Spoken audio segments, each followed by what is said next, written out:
What's your thoughts after that one? What's my thoughts? I think you've got to be careful, haven't you? Because without doubt it's our worst performance of the season. You can go into all of them type of adjectives. It's on the back of a week that we've travelled down to Barnet, so you look to make excuses, but like the reality is Dorking fully deserved the win today.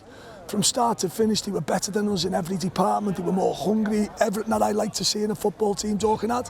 And unfortunately for us today, we didn't. And you know, times like this, especially when you've been with like our players and the credits our lads have built up now, this is one of them days where they can play the credits, because if it wasn't one of them days where you can play your credits, trust me, I think paint would be coming off the walls in them dressing rooms, because that's not acceptable from a Chesterfield team. Yeah, you've had a fantastic season. Is it just one of those days where you just put it to bed? Just got to move on from it.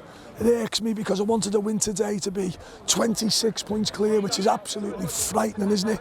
And then travelling home on the bus in a really jovial mood with all the results coming in, but we're going to have to live with being 23 points with 10 games to go.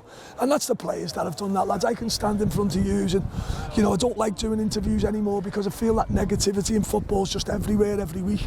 And I always think lads' records over periods of time is what should be sustainable. And if you look at these lads' records over a period of time, it's absolutely outstanding. So there'll be no criticism towards the players from me today. I think all the plaudits go to Mark and Dorking Wanderers. We've seen Dorking Wanderers today in probably everything that Mark wants from his football club. Great atmosphere, playing against, let's have it right, a much bigger fish, and the fish are completely landing in their net. And I've seen it so many times.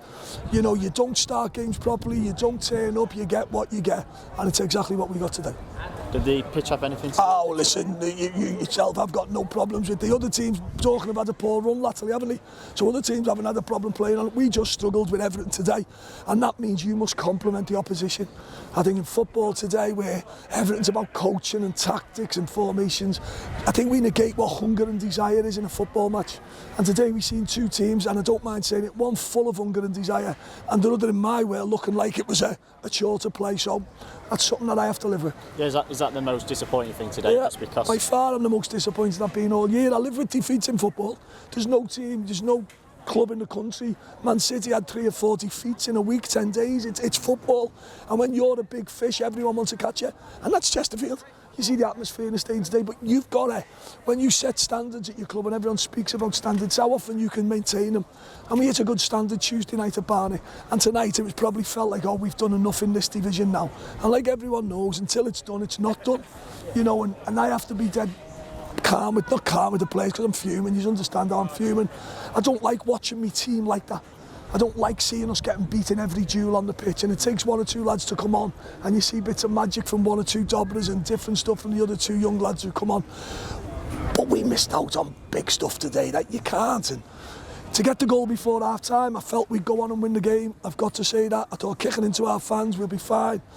And yet again, without even looking, the ball's in your net at 3-1, and you don't recover from that. It's such a, you know, goals change the momentum of football games, and Dorking didn't have to do a lot in the second half to totally change the momentum. You're still in a fantastic position. Yeah. Looks like you're going to start. I won't think about that till Monday.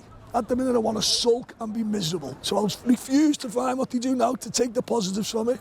I'm leaving today with very, very nil positives. So the Liverpool kick off at 3 o'clock, and I pray to God we win.